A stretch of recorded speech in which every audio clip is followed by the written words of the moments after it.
Let's begin. Welcome everyone to the first installment of the 5 special lecture series titled The Human Condition, a Buddhist Perspective with Dr. Louis Lancaster, organized by the Department of Religious Study at the University of West. My name is Miro Sake, Chair of the Department of Religious Study. First, I would like to request our University of West President, Dr. Minuata, to give the opening remark. Good evening, everyone, or good morning if you are in Asia. I just want to welcome everyone to our lecture series sponsored by the Religious Study Department. Secondly, I would want to just briefly give a tribute to our extraordinary founder, Venerable Master Xing Yun. What I have to say is he's not only just a teacher, he's a Greek master, and he have left us with a wonderful gifts, which is University of the West. And throughout more than 8 decades of his life, he have contributed so much to enrich humanity, and also have left behind such wonderful teaching for us to move it forward and make it even better. His vision is unbelievable. His leadership, I have to say, and his vision with what he have done is just amazing, that he have found so many temple in 5 continents, have millions of followers, and his contribution not only to education, but to the arts, to sport, to literatures. So it's not just only teaching of the Buddhist values, but his teaching is actually so diverse, and also his interests, and cultivate, and he wants us to cultivate all the interests within all of us. So we have much to thank his legacy, and as US, we have to continue to carry on this torch that the Grandmaster Venerable Xing Yun have left for us. So I want to express my sincere gratitude to everything that he have done. The reason why I brought this up, because I know our beloved Dr. Lancaster has been a long time friends of Venerable Master Xing Yun, and I believe the passing of Venerable Master Xing Yun has not been an easy news for Dr. Lancaster. And I want to again express my deep gratitude to Dr. Lancaster for continuing to share your amazing scholarly works with all of us. We all here are really in depth to all your teachings, and we are blessed every day with having you continue to support the University of West and also sharing your knowledge and wisdom with us. So thank you, Dr. Lancaster. So Professor Sakia. Thank you, President Dat. Over the past 2 years, our department has hosted 2 monthly lecture series by Dr. Lancaster, and they were very successful. Due to the popular demand, in this month of March, Dr. Lancaster will give us another 5 lectures dealing with major contemporary issues, including the aftermath of COVID pandemic, personhood and abortion, modification of the human genome, cosmological technology, racism, and longevity, viewed from the potential contribution of Buddhist thought and practice. I want to take this opportunity to thank Dr. Lancaster for his valuable time and generosity. I'm sure that Dr. Lancaster's lecture will inspire and motivate us just as before. And today it is my great pleasure and honor to introduce our distinguished guest speaker, Professor Louis Lancaster. Dr. Lancaster is Emeritus Professor of the Department of East Asian Language at the University of California, Berkeley. where he taught for 33 years. In 1991, he helped with the early formation of the University of West and served as president of the University of West from 2004 to 2006. He has continued to teach and support the university. Professor Lancaster has published over 75 articles and edited or authored numerous books, including Pragyaparmita and Related System, Buddhist Scripture, Early Chan in China and Tibet, and Assimilation of Buddhism in Korea, and the Korean Buddhist Canon, a descriptive catalog. He founded the Electronic Culture Atlas Initiative to use computer-based technology to map the spread of Buddhism from the remote past to the present. He is currently working on various projects such as the Electronic Culture Atlas Initiative, Atlas of Maritime Buddhism, software development for use with canonical texts, and the Fokwan Dictionary of Buddhism Translation Project. The topic of today's lecture, the human condition, a Buddhist perspective, earthly and cosmic. Without further ado, please join me in welcoming Professor Lancaster. Thank you very much, Rose, and also thank you, President Ta, for your comments. And it is something which I wish to echo, that I want to pay tribute to Master Xingyun tonight for the great, wonderful gifts he gave us as a bodhisattva, I think. And I'm happy to be part of what he set up and did. So we will miss him, but his spirit is certainly with us. Thank you so much for mentioning him.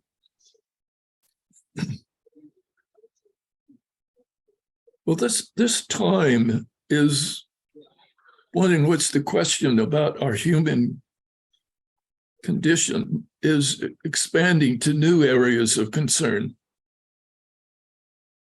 It's hard to identify another time in human history where shifts in thinking and understanding have happened so rapidly, and the consequences have been so significant. We are challenged by changes of everyday life on this earth, and also being asked to deal with new discoveries about the distant past of our universe, the home and the context for the human condition.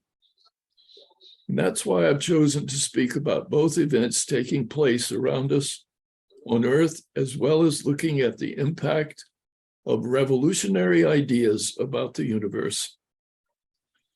At this moment in history, our assumptions about how to define the human condition are being considered by the highest judicial courts, and in recent years have been dominant in debate between political entities.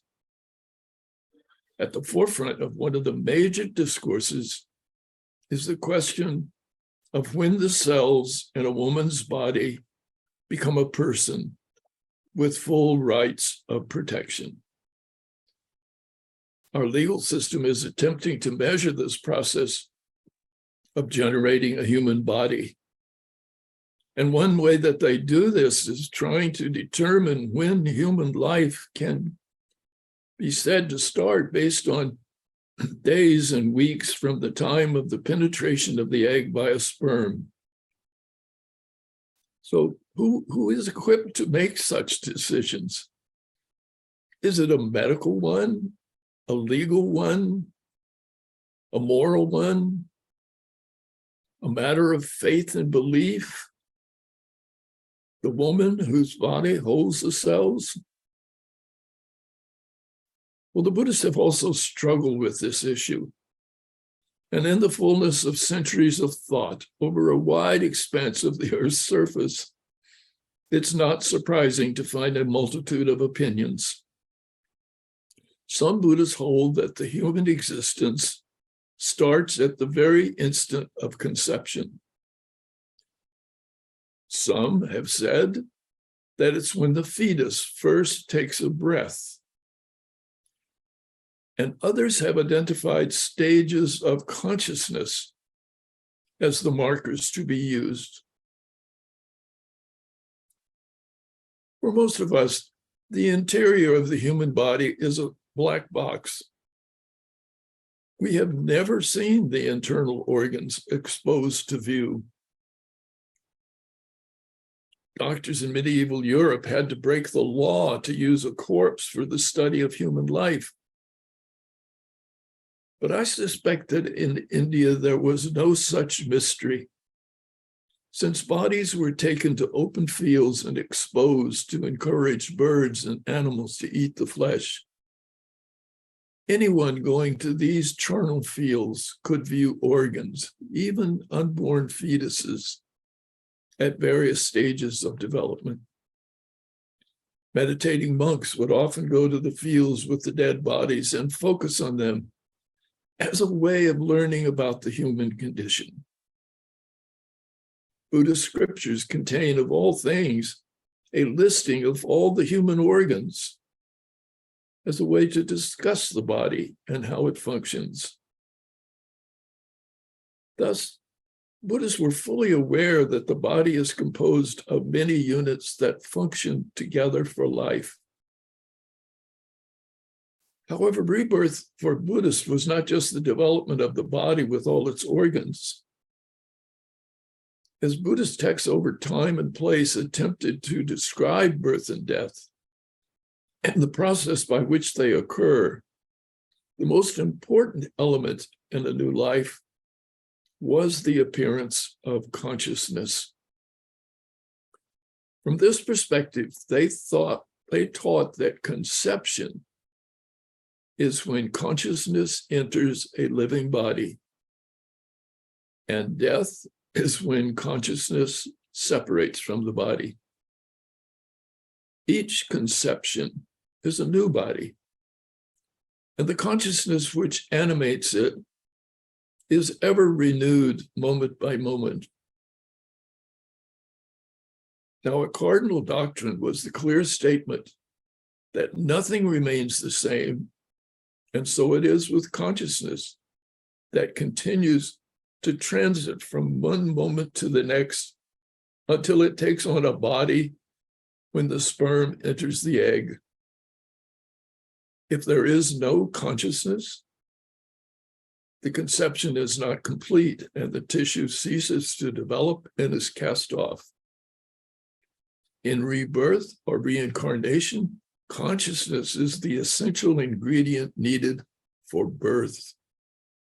The movement of consciousness was considered to take place in an endless round of birth and death. Remember, in the story of the night of his enlightenment, Shakyamuni had a vision of millions of people being born and dying in an endless cycle. And he vows to step out of the repetitive pattern. One of the most often seen images of the Buddha is the depiction of him lying on his side with his eyes closed.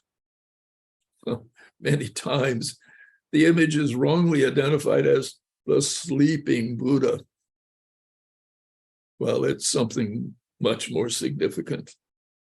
It is the moment when he has reached final nirvana, and all consciousness that was present in his last human body ceased, and he was not reborn.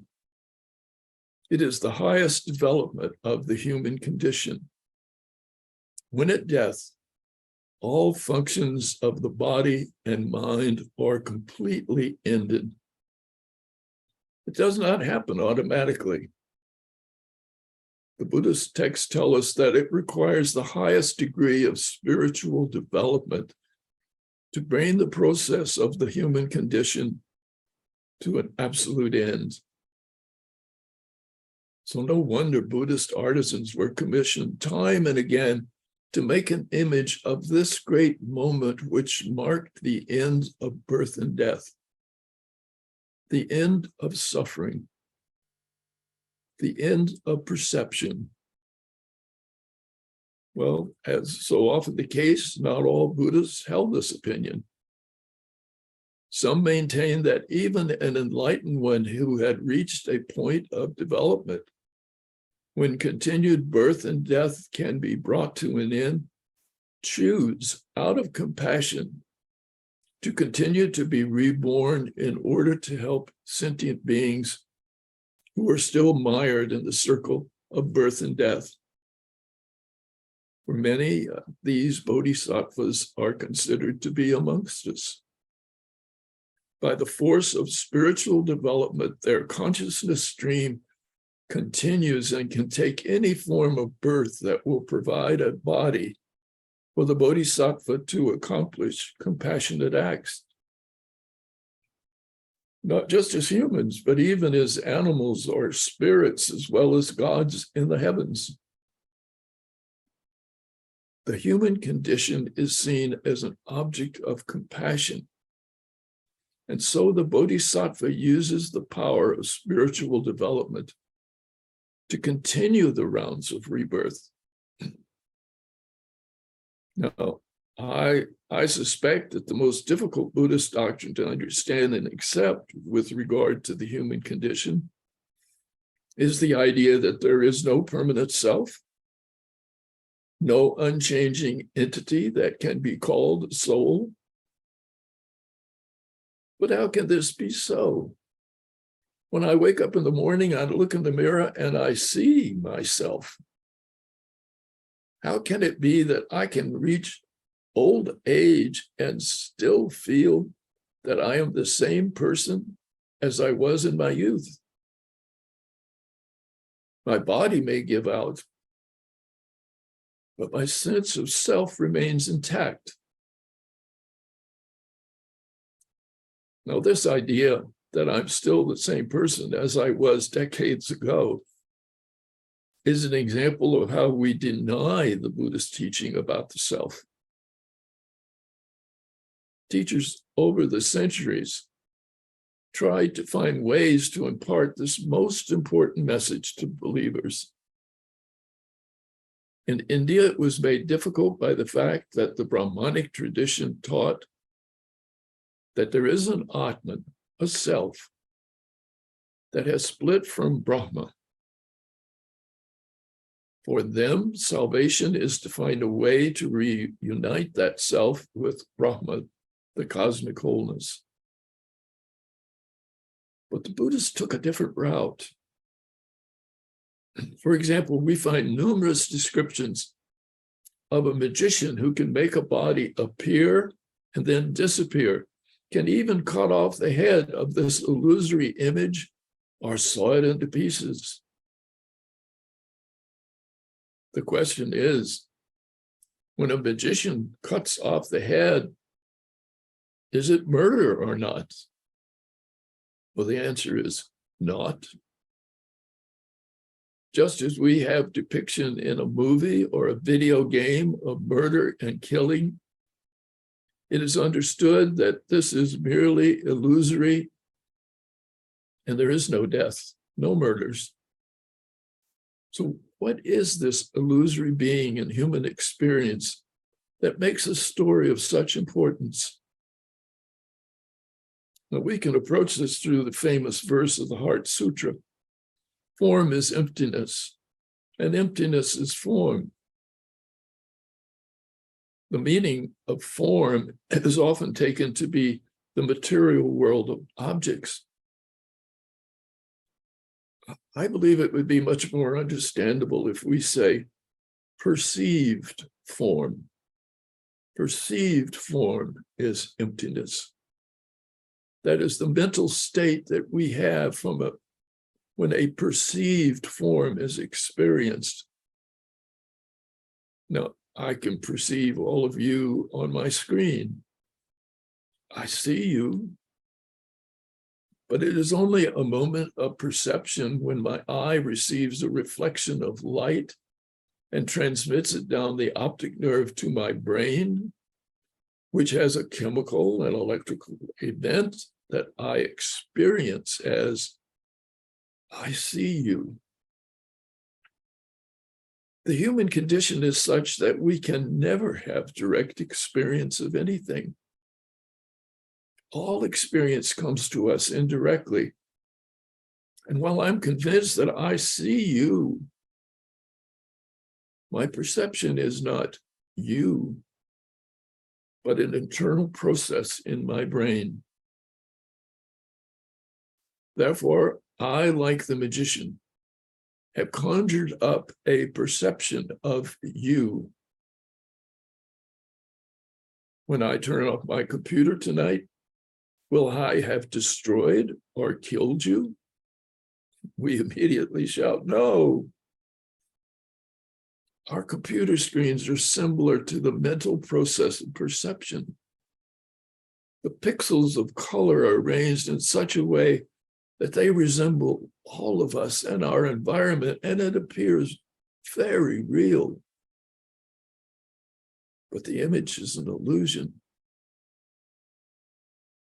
When I feel that I have a permanent self that has survived from childhood, unchanged, even as my body is constantly undergoing mutation, it's an illusion.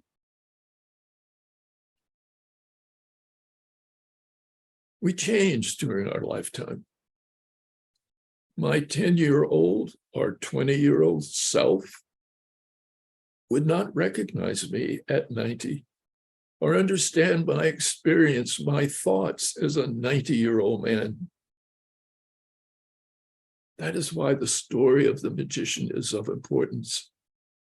Our minds give us an illusion that seems so real that we are led to believe in an unchanging self. So what is it that makes us human? When do we become fully human? Now, up to the present, we have prided ourselves on being the most highly developed animal and our brain the most impressive tool for thought.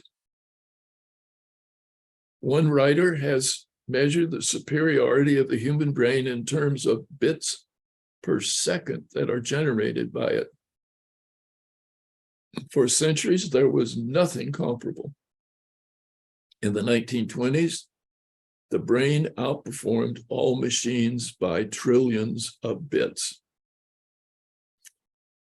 In the 1940s, this was lowered to billions. In the 1980s, it had shrunk to thousands. And recently, for the first time, the fastest computer in the world in China reports that it generates more bits per second than the brain. Now, we've already conceded the World Championship of Chess and Go to the computer.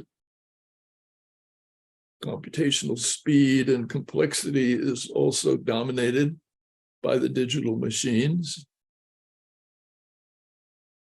A comforting thought was always that, well, a computer will never write a poem or a novel or an essay. And then at the end of last year, the bot known as ChatGPT was introduced. Now, a bot, B-O-T, is at one level a digital entity that can do machine learning. That is, it can learn from exposure to data, even when it has no human program that specifically trains it to do so. So we're still trying to comprehend what these bots mean to our human condition. Noam Chomsky, a famous thinker, could only say he thought it was a platform for cheating. But people have used it to pass the bar exam test, the medical boards, graduate record exams. And the computer now writes poems when we give it a theme. And it can go beyond producing an image map for us of California. It can write the code needed by the computer to make that map to our specifications. Now, there have been demands that such bots be outlawed and that those using them should be punished for cheating. Microsoft, however, has announced it would put billions into the development of new and more powerful ones. And when Google's test of their entry into the race resulted in an error, their stock lost millions on the next trading day.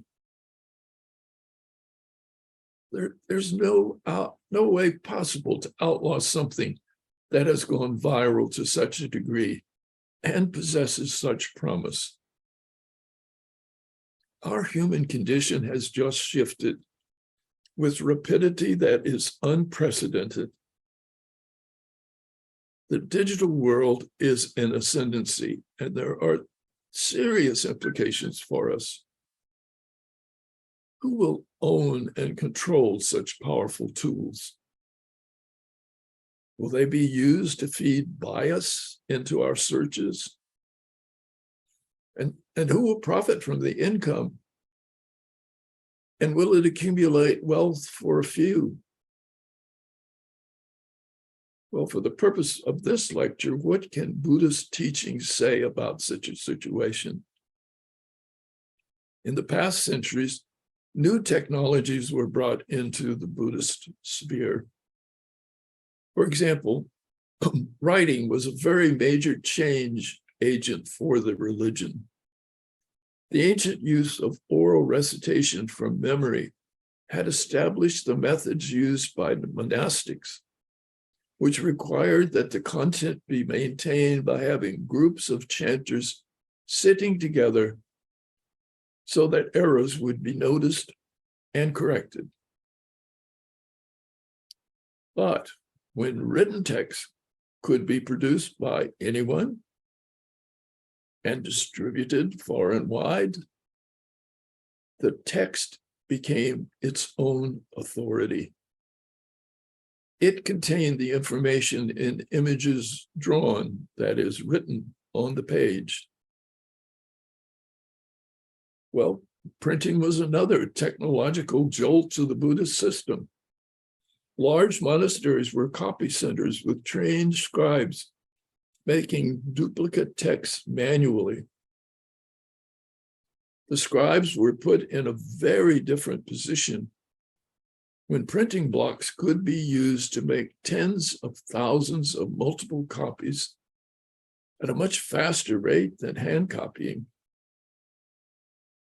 And in most recent times, the silicon chip technology has allowed memory to be put into a digital form, no longer requiring thousands of scrolls to record the canons. The textual tradition of Buddhists can be in the hands of ordinary individuals and usable on handheld devices. Well, Buddhism survived all these technological advances and even thrived on them. Now the world of bots is unlike anything we've ever seen. And once again, the old methods are being upended. I can ask the bot to generate an essay giving me the major teachings of Buddhism, and it does. It's not innovative in its description, but there's every reason to assume that it will be in the future. We're considering a new course at the University of the West, which is aimed at helping students understand the new technology and methods by which they can make use of it. As the text teaches, nothing remains permanent, and everything undergoes change at every moment. Our digital world has just proven the truth and the reality of constant change. Not only Buddhism, but all of us have to reassess the nature of the human condition in this environment where artificial intelligence has in some areas bypassed our human abilities. Well, as if it was not enough of a challenge to see the changes brought to our human condition by digital entities on this earth, the technology of today is also giving us a new view of the universe. The human condition is now viewed from telescopes that capture light from distant galaxies, and we are aware of how immense our universe. We speak of light years, meaning how far light can travel in 365 days. It's about 6 trillion miles. At our current state of technology for space travel, it would take 37,200 years to go the distance of 1 light year. If we could send humans toward the nearest star to our sun, they would have to travel nearly 5 light years over a time span of 186,000 years. There would be so many generations before arrival that no one aboard could have any connection to the Earth as it would have existed when the journey started. But our feeling of wanting to know if we're alone in the universe, or if we share it with others, that feeling is understandable. The Buddhists gave much thought to the universe, and we have one way of seeing the direction of their belief. In the Prajnaparamita Sutras, the earliest fully developed sutra, says the audience for the teaching of the Buddha starts with 1,250 monks. By the time that the basic sutra of that family of texts had been expanded to 100,000 lines, the audience is found throughout the universe and even extends into multiverses that have billions of beings listening to the teaching. It's one of the remarkable accounts in the Mahayana texts that describe the limitless nature of multiverses, because observing the night sky does not reveal such magnitude. So the idea of universes existing within larger universes had to be based on mental conceptions. The humans could have such vision. That they could is possibly because of certain forms of deep meditation. We have the list of named trance states in which practitioners entered states called samadhis. And the names of these altered states indicate that meditators could have the experience of visions of the gods in the heaven, or even more precisely, could hear the gods speaking and understand them. Well, we're inhabitants of the universe. And our human condition is part of the vastness of space and time. It is one of the ways in which Buddhism helped to define our place in the nature of things. So when we send our explorations in rocket ships, tiny specks compared to the size of the universe, we are seeking to understand our human condition. There is hope that we will find that life forms exist apart from Earth, even within our solar system. So-called exoplanets that circle suns, some with water covering much of the surface, are being sought to help us better understand our Earth and the arising of organic life, that mysterious and essential part of ourselves. Our present age, with artificial intelligence and expanding views about the size and the nature of the universe, is creating a view of the human condition that is in many ways disturbing. Well, his history is filled with stories of stress that come from changes upsetting the status quo of commonly held beliefs.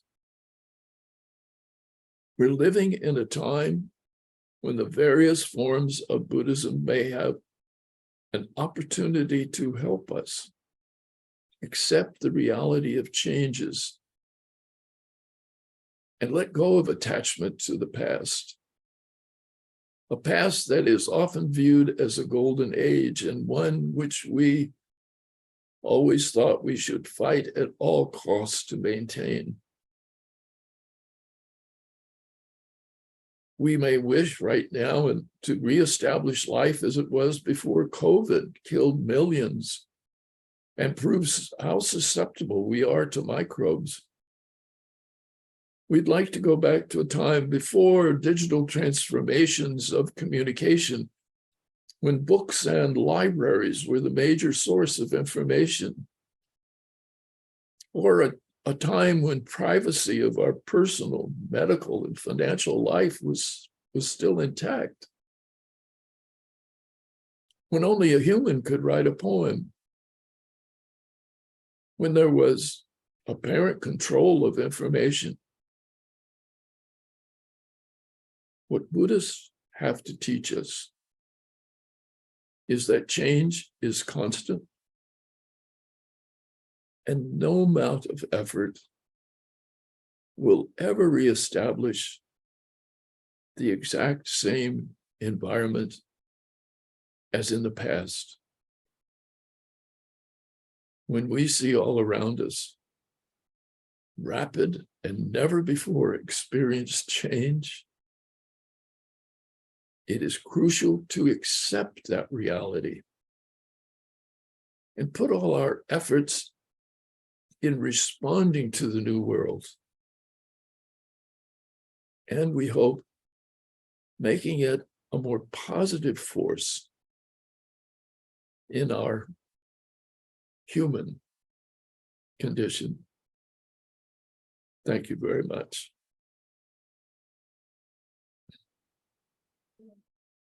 Thank you, Lou, for your outstanding lecture. We